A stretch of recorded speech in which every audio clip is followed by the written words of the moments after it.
This is a story about my family on my mother's side, dating back to the early 1900s. And it's more of a story about my uncles during World War II. I refer to them as the Freilich family, the name my grandmother acquired during her first marriage. I'm Larry Brown, retired Lieutenant Colonel, United States Air Force. And this is the story I first presented in my cousin Johnny's celebration of life in 2023. John was the second oldest of my Uncle George, who served during World War II. I was asked to make this presentation since many of the third generation of the Freilich family had little knowledge of the history surrounding the Freilich boys during the war. I thought after the second generation passes on, future generations of my family will have little historical knowledge of the role the family played in World War II and service in our country. I would further add that my family's experience and contributions during the Depression and World War II were similar to thousands of other families across our country. This is not meant to be a family tree, but only to present the role our family had in serving this great nation. My grandmother Rose was born August 30th, 1900 in Rio Verde, San Luis Potosí, Mexico, at her grandparents' estate, Las Conchas Hacienda. Her father, Victor Fernandez Costello, worked as an engineer for the railroad. Her grandfather, Victor Fernandez Costello, was born in Spain and was a bullfighter. And after retiring from bullfighting, Victor immigrated to Mexico and purchased a hacienda to raise his family and raise bulls. Rose's grandmother, Lorena Costello, was from French and Spanish parents. She died in Mexico City in 1926. Rose's mother, Maria Elena Valverde Fernandez Costello, was a designer and owner of a bridal shop in Mexico and died in 1915. Maria's father is believed to be of French descent.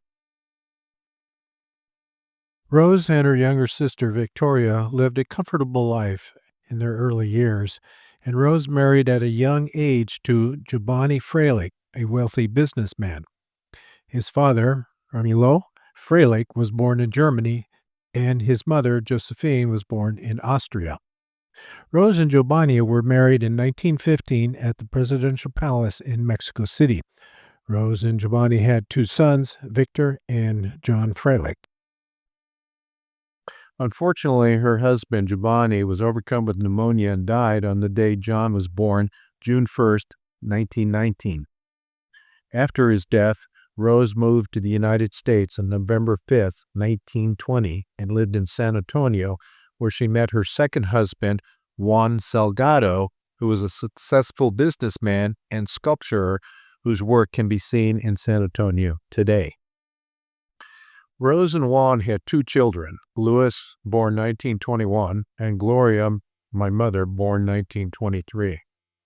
Rose and Juan separated shortly afterwards, and Rose had her fourth son, George Henry Schultz, on June 1st, 1924, in San Antonio.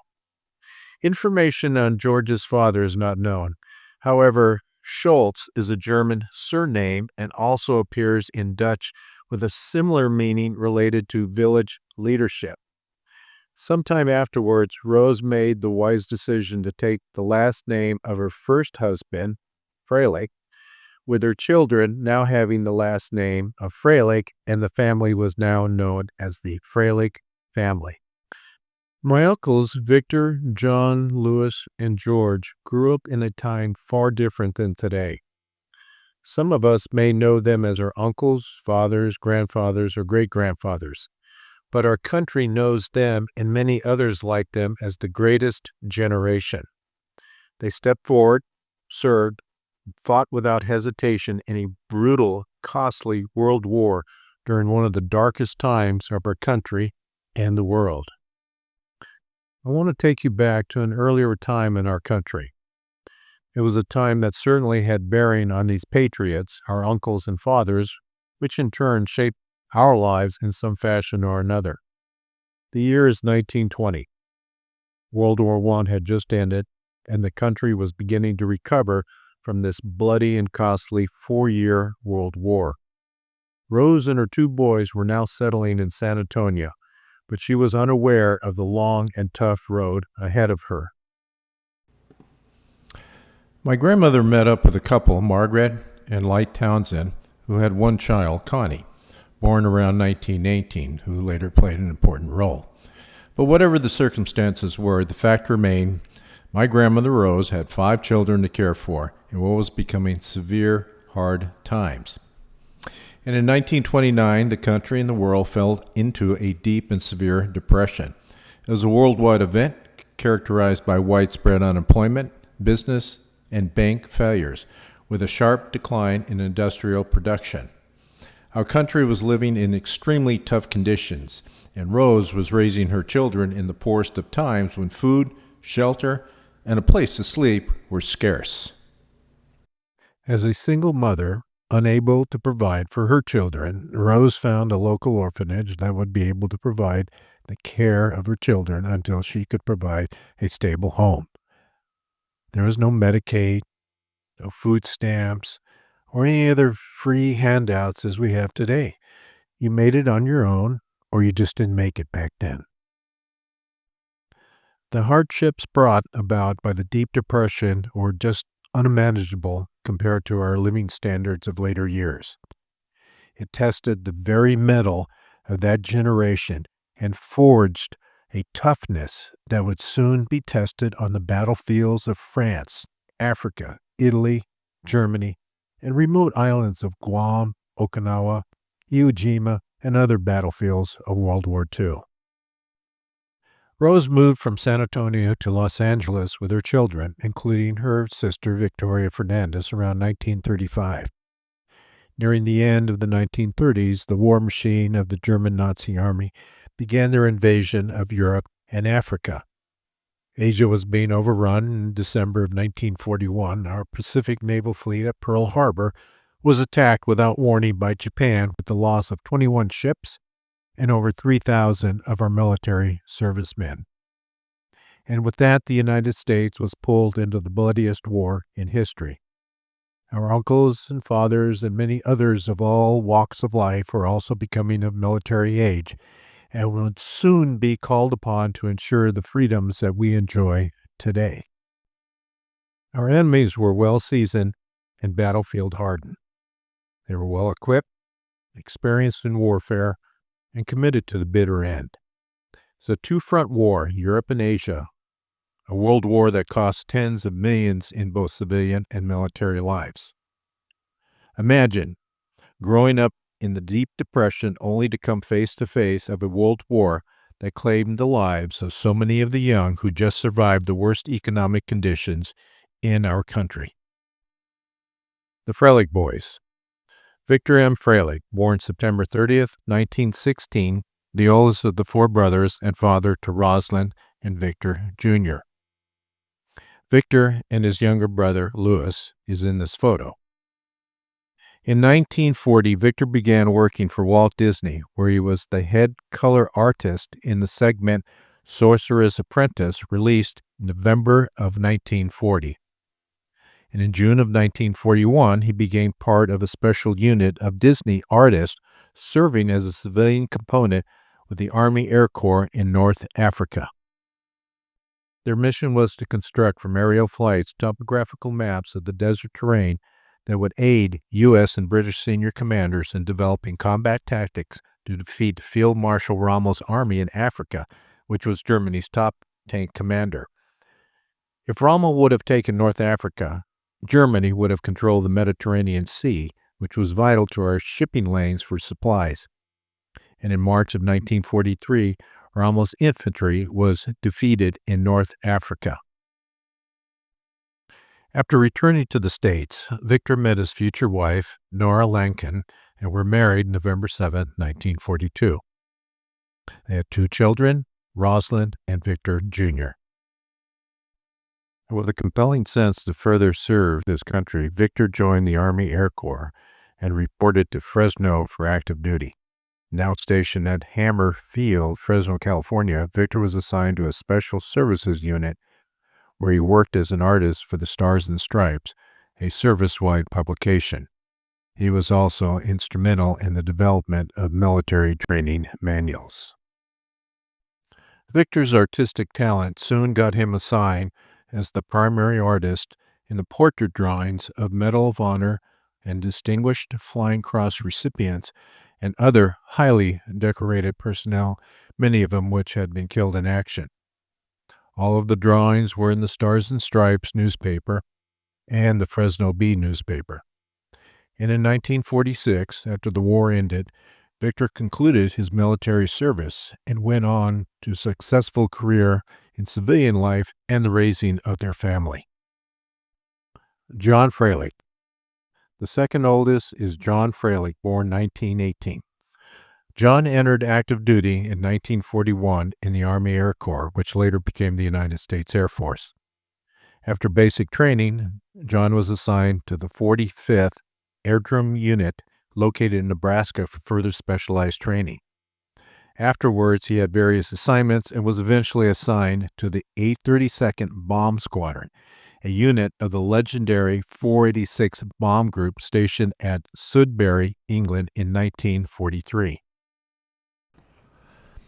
This was one of several U.S. bomber groups in England with the mission of conducting B-17 and B-24 bombing missions over Germany and other Nazi-occupied regions. The bomber units flying out of England flew daytime missions deep into Germany and occupied territories and suffered heavy losses totaling over 50,000 U.S. crewmen. The following is an excerpt from one of these units, and I quote, "Among the catastrophic raids was that against a ball bearing factory in Schweinfurt, which resulted in the loss of 36 out of 230 B-17s, with heavy damage to dozens more. Even worse was a raid against the Ploiești oil complex in Romania. Out of 162 bombers that reached the target, 53 were shot down, with a loss of 660 crewmen." There were many letters written between John, his brothers, and his mother Rose. This is one of those letters from Johnny. This is dated November 29, 1944. Dearest Mother, I received your letter and was sure glad to hear from you, as the letters are the only ones that are getting here. Other than that, I haven't received any mail in weeks. I'm glad to hear that Victor and Nora had a fine son, and hope that Nora gets back to normal in a short time. I received the package that Victor sent me, but I haven't received the package you sent as of yet. We'll let you know as soon as possible. The weather has improved lately as we've had a little sunshine, however, it's still cold. Don't worry, we have plenty of clothing and the food is fairly good. It's going to be a lonely Christmas, but you can count that the next one will be together. Lots of love, your son, Johnny. In all, the 486 bomb group lost over 400 men over an 11-month period during the war. The unit played a pivotal role in the defeat of the German Nazi forces. Sergeant John Freilich was one of those casualties, losing his life on February 5th, 1945, at the age of just 26, during a ground accident involving a B-17. John was awarded the World War II Victory Medal, the American Campaign Medal, the Army Presidential Unit Citation, and the Army Good Conduct Medal. Louis Freilich, born August 25th, 1921, was the third oldest of the Freilich boys. And on June 6, 1944, the United States, along with its allies, launched the largest operation, codenamed Operation Neptune, and often referred to as D-Day, the largest seaborne invasion in history. The operation began the liberation of France and the rest of Western Europe, and laid the foundation for the Allied victory on the Western Front, involving over 160,000 U.S. and Allied troops. Over 10,000 U.S. and Allied troops were killed in action on D-Day. Following the Normandy invasion, U.S. and Allied forces pushed inland in the following months, confronting stiff resistance from German divisions. U.S. casualties were extremely high, and on August 16, 1944, Paris was liberated. As the forces pushed forward to the German border, the battles intensified. One of the largest and most costly battles was the Battle of the Bulge, commanded by General George Patton. Lewis was a member of the 358th Infantry Regiment, a unit of the 76th Infantry Division, which was part of the 3rd Army commanded by General George Patton. This division was deployed to France in January 1945 to participate in the Battle of the Bulge, an area that included eastern France, Belgium, and Luxembourg. It was the largest and one of the bloodiest battles ever fought involving U.S. forces in World War II. Over 1 million men fought on both sides, and casualties were enormous, with the U.S. suffering over 80,000 troops killed, wounded, captured, or missing in action. Both the 82nd and the 101st Airborne Divisions were deployed to this area to thwart the German offensive. The terrain and snow made maneuvering almost impossible. Our forces had to use brutal head-on attacks to clear the Germans out of well-defended positions and push the Bulge back to the German border. The weather was the worst in 50 years. Temperatures reached -50 with the wind chill, and the snow was knee-deep. Units of the 82nd and the 101st were engaged in horrific battles, with some units almost completely wiped out. Food, water, and supplies were scarce due to resupply shortages. For many, the Battle of the Bulge was the defining moment.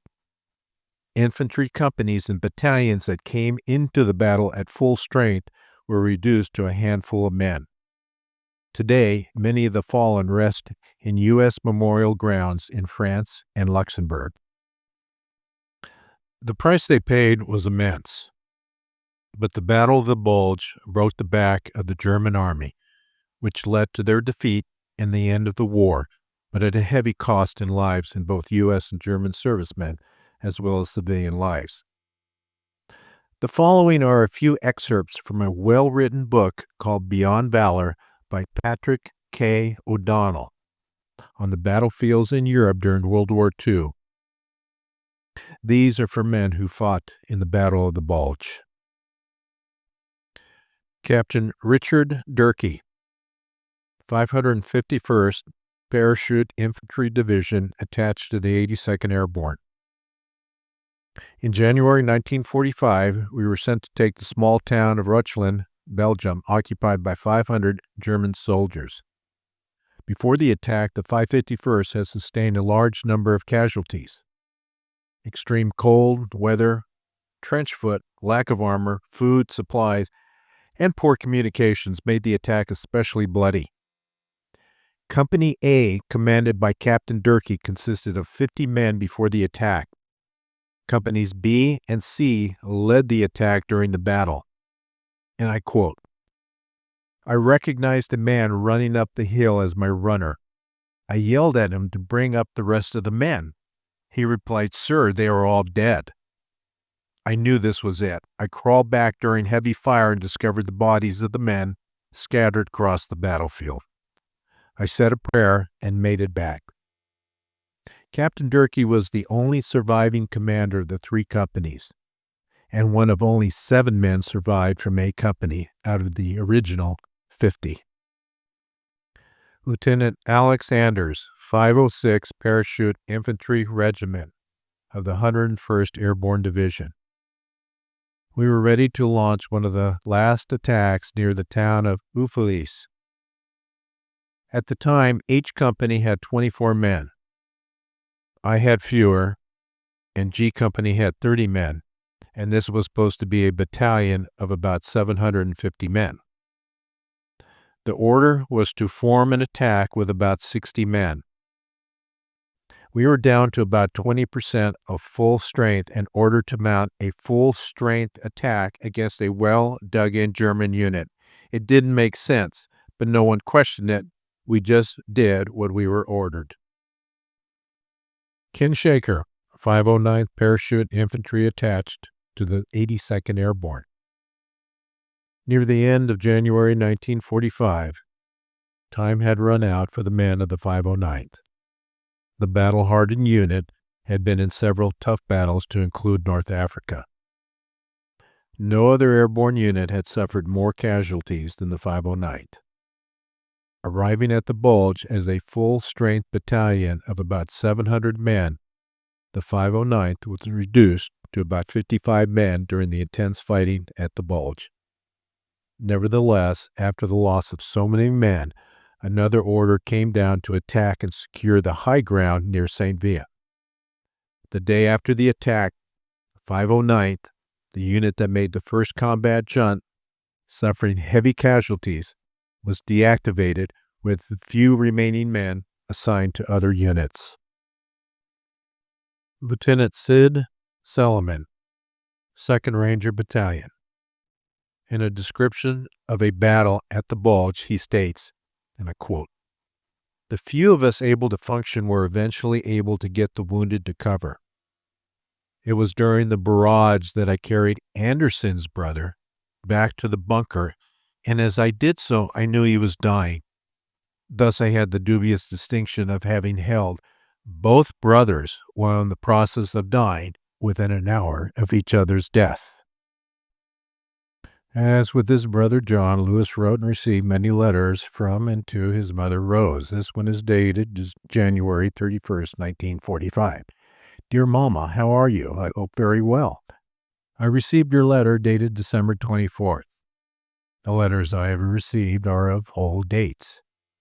We have been moving about so many places from the Germans that we have not had time to write letters. Yesterday I received a V-mail letter dated December 24th, where you tell me that you are very happy that Johnny and I spent 2 days in London. When we were in London, some bombs fell, but never close to us. In London, nobody hurries about when the bombs drop. You already know that I'm in the country of Luxembourg, near Germany. Germany from here is a few miles. We have been involved in many battles with the German army. The houses in the cities here are all destroyed. The people in America are very fortunate that nothing has happened to them like the civilian people here in Luxembourg and about. In your letters, you tell me that you feel very sad. Why? Don't worry about me. Here there are thousands of American soldiers. The best thing you can do is have faith. I believe that in a short time the war with the Germans will end. The latest news is that the Russians are 45 miles from the capital of Germany, Berlin. The Russians continue advancing as fast as they are. It is a big help for us. Here at the front, the government gives us cigarettes and other things free.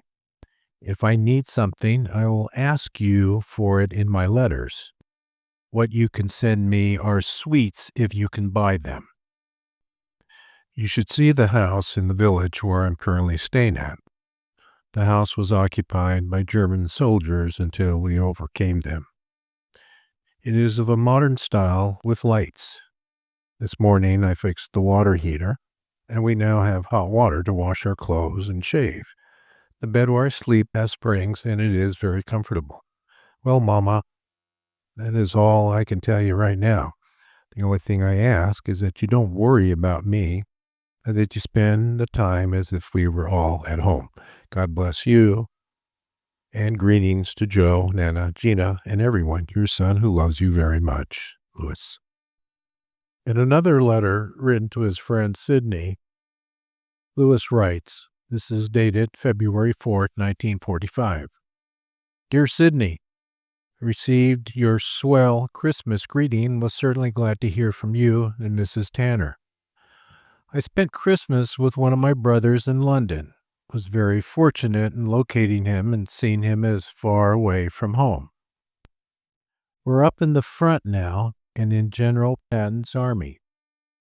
Everybody likes the old boy. He sure has been giving the Jerrys a run for their money. The weather here is nothing like that of California.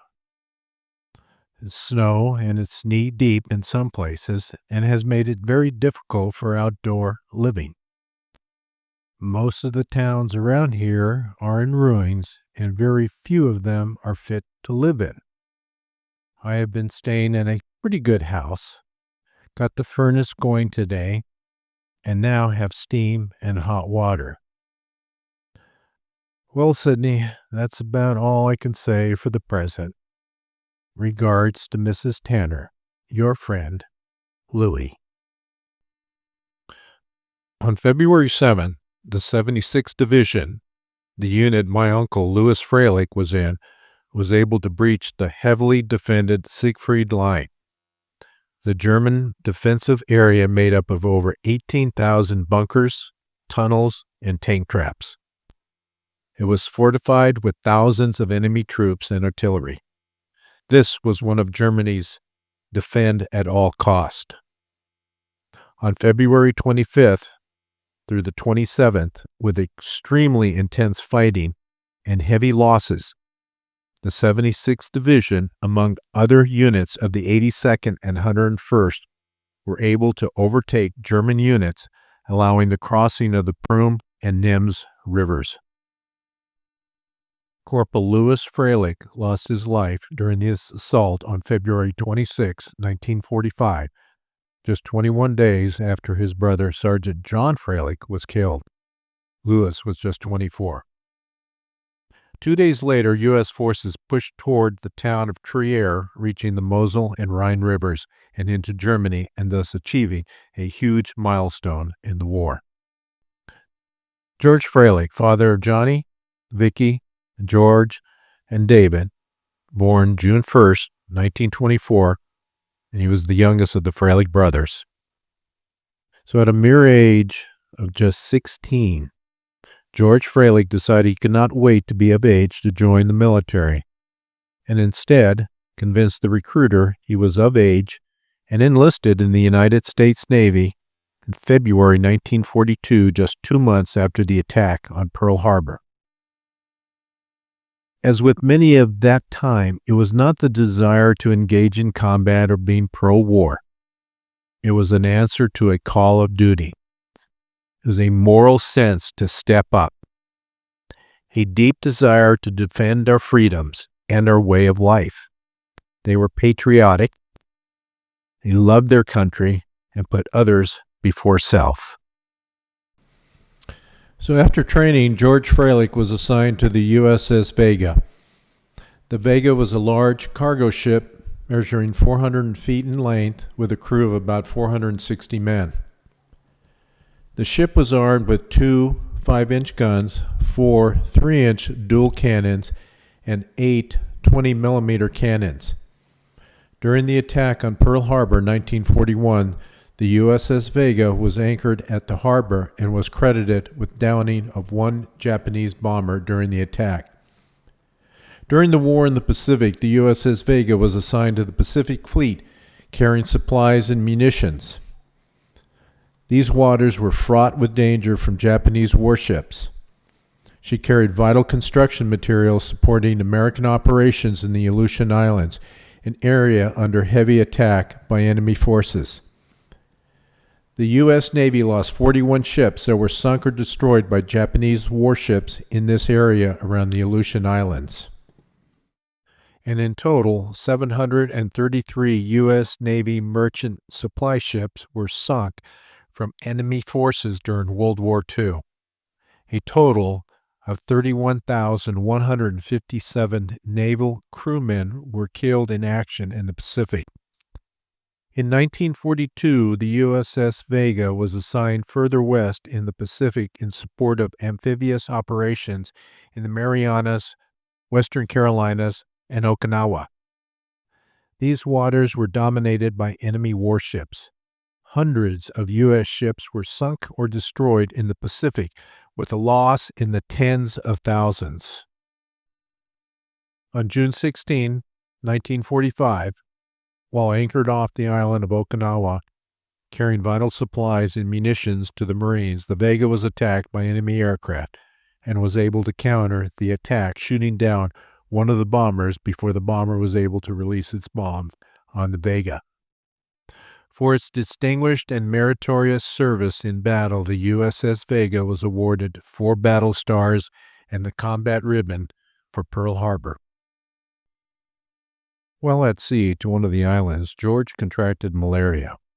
After fighting the illness and recovering, George resumed duty. After the war, George returned back to the Los Angeles area where he met his future wife, Susie Ewing. George and his brother Victor joined Joe, Rose's husband, and began their business. And now in business, they bought homes and continued to raise their families. Stanley Wargacki. Stanley Wargacki was my biological father who served in World War II. Stanley was born November 10, 1923. After graduating from Weir High School in 1942, he then attended the University of Southern California, having graduated with a degree in petroleum engineering in 1950. But in 1944, he served in the U.S. Air Force Bomber Squadron, the 509th, where he was a navigator on the B-17 bomber in England. He flew 3 missions in World War II, bombing Germany 10 days prior to the end of the war. He served in the 351st Bomb Group of the legendary 8th Air Force, or we call the Mighty Eight, stationed at Polbrook, England. The 8th Air Force strategy of daylight precision bombing deep into enemy territory, while vital for crippling German industries, was extremely dangerous, leading to massive losses against formidable Luftwaffe defenses. Only 25% of the crew survived. Over 47,000 total U.S. Army Air Force's casualties were from the 8th, including killed in action, wounded in action, and prisoners of war. In summary, words cannot describe the anguish and sorrow a parent would feel to see their sons go off to war, only to see half of them return. The Sullivan family, for example, lost all 5 boys during the war and on the same day during the Pearl Harbor attack. And many other families lost multiple sons and fathers together. As the U.S. turned the corner into the 1950s, a war was developing in Korea. Shortly, the U.S. entered the war, with many who just fought in World War II were now in another brutal war.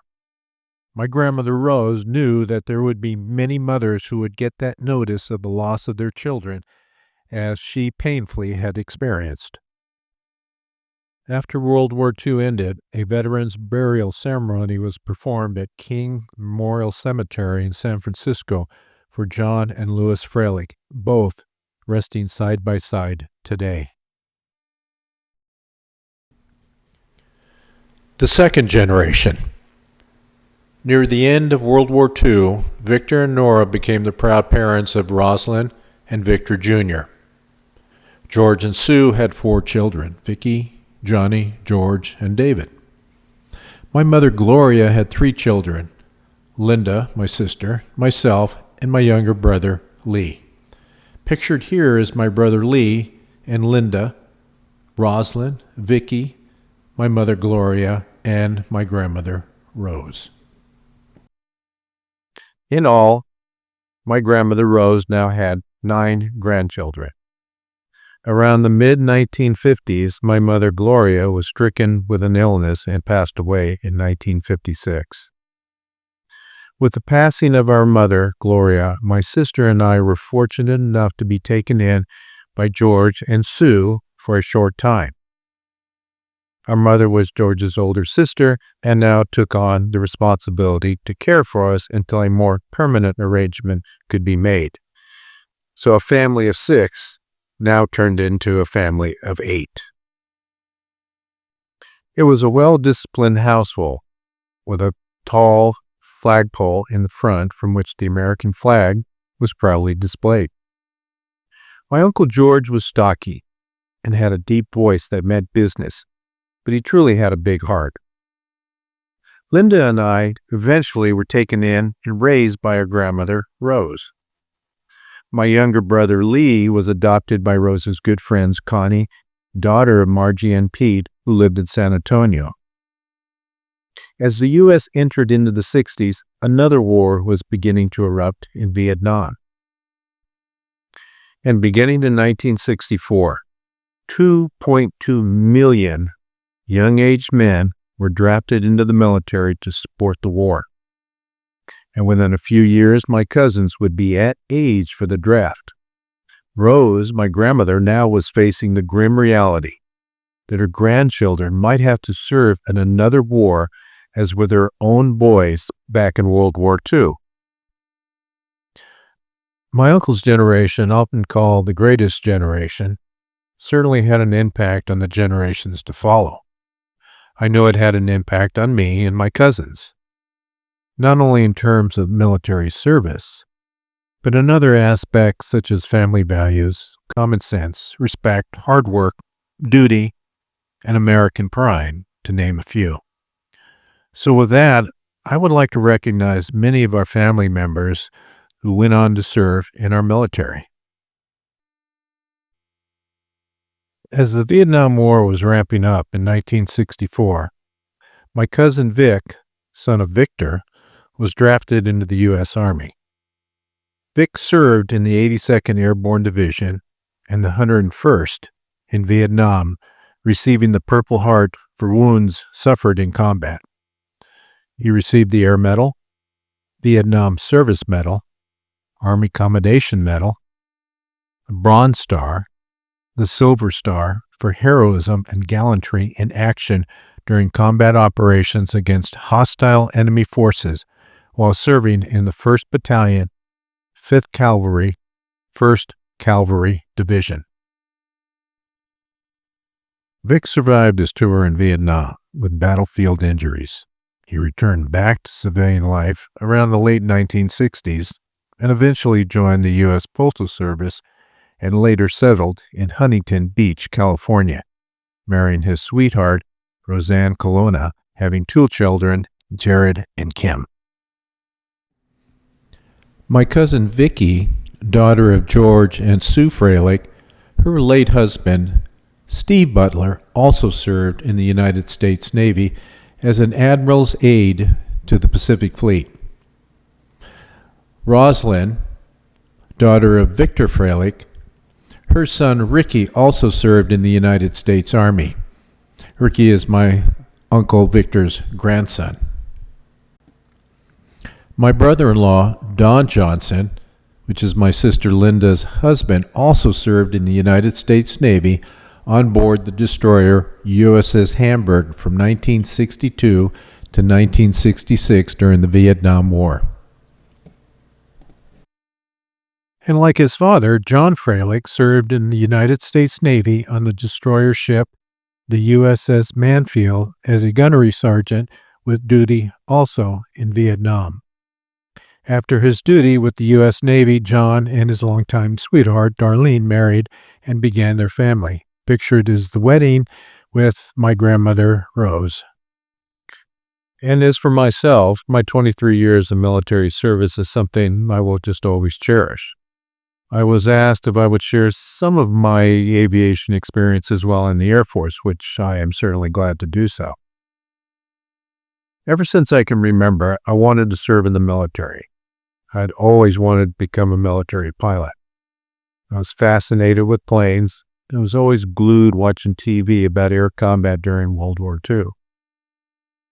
My room was filled with model planes from World War II and the Korean War. And one of my favorite shows on TV was 12 O'Clock High, about a B-17 air unit stationed in England during World War II. To be eligible to attend Air Force pilot training, you had to be an officer first. So with that in mind, I planned on joining the Air Force ROTC program at the college I elected to attend. It was a 4-year program, earning your commission as a second lieutenant upon graduation. Selection for pilot training was tough, having to meet many stiff requirements. I excelled as a young cadet, striving to be competitive to get a slot for pilot training. I rose through the cadet ranks, distinguishing myself to the top ranks, and became vice commander of my corps my senior year. My major was physics, and I found that subject to be of the most interest and valuable if I ever had the chance to apply to NASA in the later years. So after graduating from college and the Air Force ROTC program in 1974, I was lucky enough to get a slot to pilot training at Williams Air Force Base, Arizona, which was the Air Force's largest pilot training base. I felt very lucky, as only about half the cadets who were pilot qualified received a slot for pilot training. My desire was to be awarded a fighter out of pilot training. I knew I would have to graduate near the top of my class, as fighters were only awarded to the top pilot training graduates. The first month of training was strictly academics, which was fairly simple and straightforward. After the first month, our class was assigned to the flight line. That's where the squadron was for actual flight training.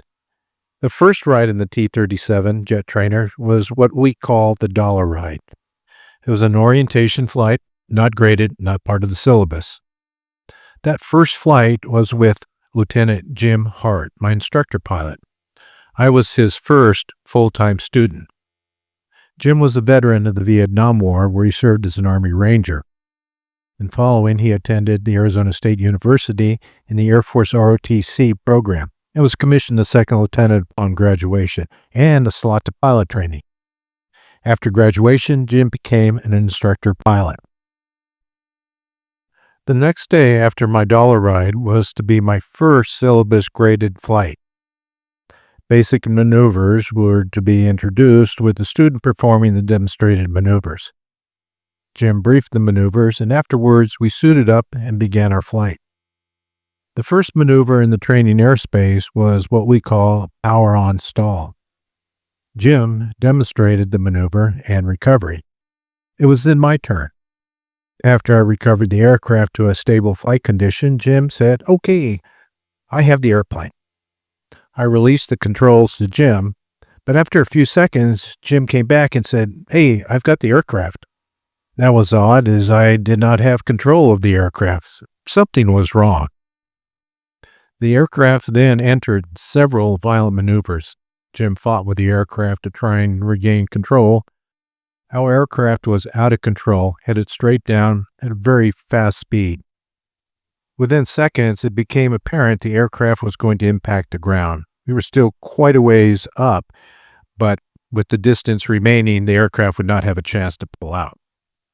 I reached for the ejection handles as Jim commanded, "Bail out, bail out, bail out." That was the standard call to initiate ejection.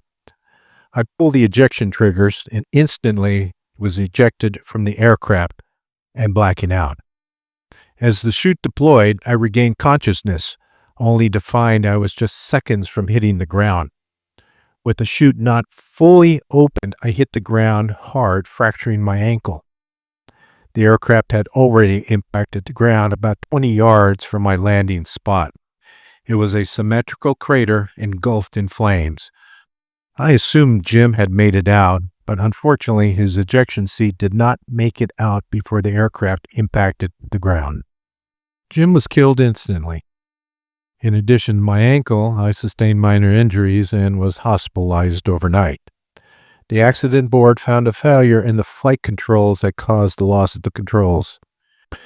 I was 6 weeks behind my class, but caught up and transitioned to advanced T-38 aircraft training with my class. That was my introduction to military flight school. The accident board concluded that Jim delayed his ejection until I had initiated the ejection sequence, thus risking his life for his fellow pilot. That 2-second delay put Jim out of the envelope for a successful ejection. It was tough to get back into the cockpit and resume training after my accident. The first few flights back, I became violently ill, vomiting before settling down on that flight. I had even considered dropping out of flight school, but as a tribute to Jim, I decided to stick it out, working as hard as I could to be the best pilot I could. I beat my fears and dedicated every flight to Jim. For at least 2 years, I kept reliving the accident. Jim Hart was the first fatality due to an aircraft accident in my military aviation career. Unfortunately, there would be 20 more fatalities of pilots I knew or flew with in my squadrons, including my best friend, Larry Dell. And after the year-long flight school, on January of 1976, I proudly received my wings and was awarded my top choice, the F-4 Phantom Fighter, as my follow-on duty aircraft. And at that time, the F-4 was the Air Force's frontline fighter.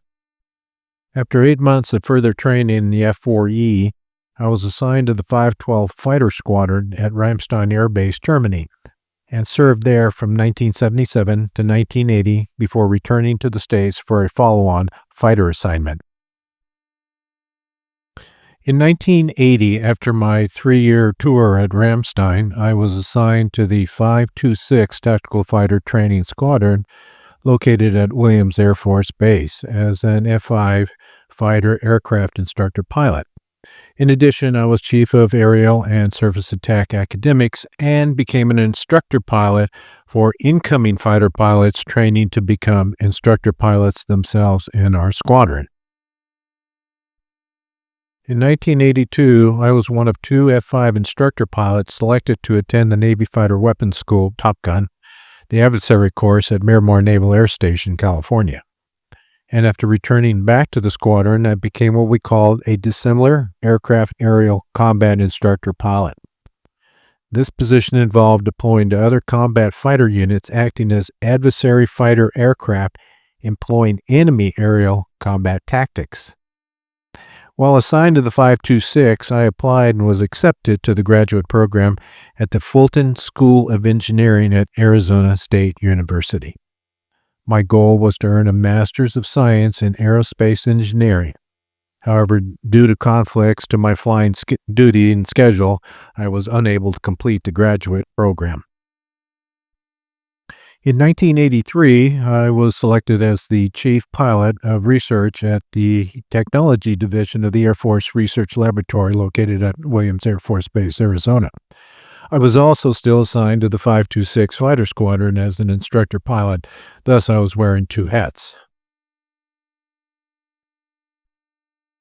And in 1985, I applied to the SR-71 Blackbird program out of Beale Air Force Base, California. The SR-71 was used to conduct classified reconnaissance missions in support of our intelligence programs. Missions were conducted above 85,000 feet and speeds in excess of 2,200 miles per hour. The SR-71 program was a special operations assignment, and as such, pilots and the RSOs had to go through a selection process similar to applying to the astronaut program. The medical exam took 1.5 days and involved special exams similar to an astronaut medical exam. In order to qualify for the SR-71, you had to be very good at what you were doing thus far in your aviation career. In fact, you had to be pretty much the best at what you did to be considered as a candidate. Each Blackbird needed 2 crew members, the pilot and the RSO, the Reconnaissance Systems Officer. It was extremely exciting to just to get signed into Beale Air Force Base and to think that you're going to be flying this airplane. You cannot wait. But the selection interviews and evaluations alone lasted a week and included a rigorous physical examination, the same as experienced by the astronaut corps. And the first 2 days were physicals, an astronaut physical in a sense, taking an EKG on a treadmill and full body x-rays, just very extensive physical exam. They also wanted to know if you were the kind of person that they could live with on the road, because you had to spend a lot of time together. You know, in a sense, it's part of your family. And they wanted to evaluate people to see if they'd be a good member of that family.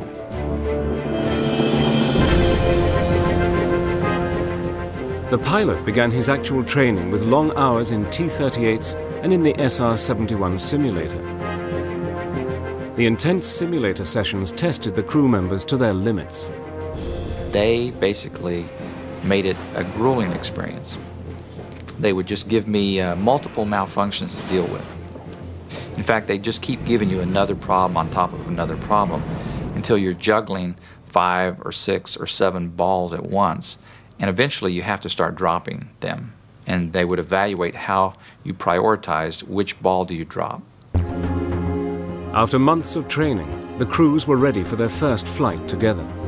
The extreme speed and altitude called for special protection, and this came in the shape of the $120,000 pressure suit. 2 technicians suit you up. You step down into it, you put your arms into it, and it comes up to your back. The boots are separate from the suit, and they're just regular, real combat boots. The gloves are especially handmade for you, and they snap on with little O-rings onto your suit. Then when you put the helmet on, it's quite heavy, and once they snap it down, you hear yourself breathing. For a few moments there, you get some claustrophobia. I did anyway. The suit was designed to have 100% oxygen in the nasal cavity area and then compressed air in the rest of the suit, so that if you were to lose cabin pressure at 80,000 feet or above, the nitrogen bubbles in your system would come out and your blood would boil. So you need some kind of an environment around you. That's what the pressure suit provided. Suited up, the pilot and RSO are ready to be escorted out to the aircraft for their first flight together.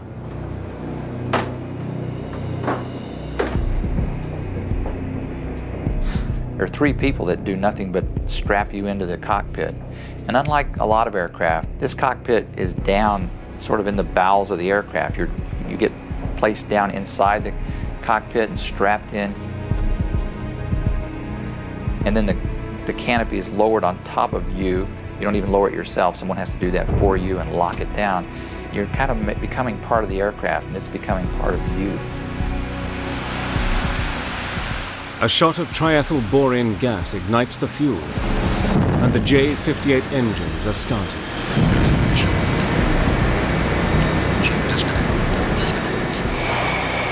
Where it really got impressive is when it starts taxiing out of the hangar. And it's 110 feet long, and so this thing keeps coming out, keeps coming out, keeps coming out, and all of a sudden you realize that's an awesome looking airplane as it gradually comes out of the hangar. I was selected for an interview, and after a week-long interview process, including medical exams and flight evaluations, I was fortunate enough to have been selected to the program in 1985. And after 11 months of training and rigorous evaluations, I was cleared to fly classified missions out of Kadena Air Base, Okinawa, Milden Air Base, England, as well as other locations. The SR-71 was a very unique aircraft.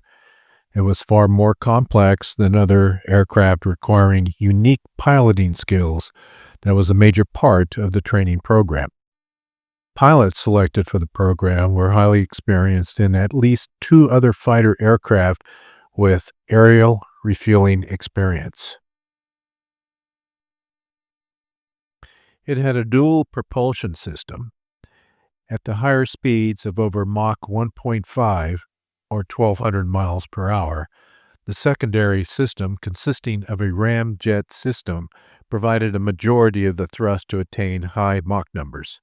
However, at the speeds of over 2,000 miles per hour, significant heat would build up, and the average skin temperature would reach about 600 degrees Fahrenheit. Some areas of the aircraft would reach over 1,000 degrees. The SR-71 would actually expand about 6 inches in length due to the extreme heat. Missions of the SR-71 served the presidents, the National Command Authorities, and other agencies. I personally was never worried about the type of missions tasked as I was about the aerial refueling operation and the aircraft itself. Unlike the F-4 and other aircraft, the SR-71 was a bit of a challenge, especially when it came to night refueling. Refueling conducted at the lower altitudes around 25,000 feet, thus required descent to the tanker altitudes, then acceleration and climb to our operational altitudes.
Malfunctioning avionic or engine problems was also a major concern, as the SR-71 was known for its electrical, inlet system problems, and other system failures.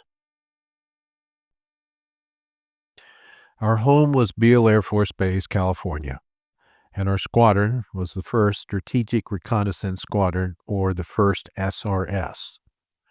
Crews would rotate from Beale to one of our detachments at Kadena Air Base, Japan, or Mildenhall Air Base, England.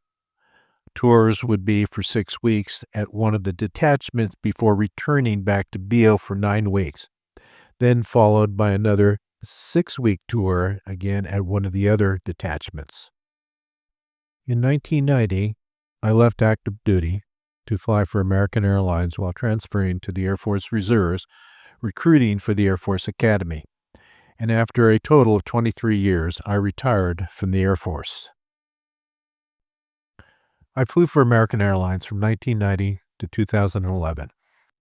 I started off as a flight engineer in the DC-10 and then upgraded to first officer or co-pilot on the Boeing 767 and the 757 aircraft.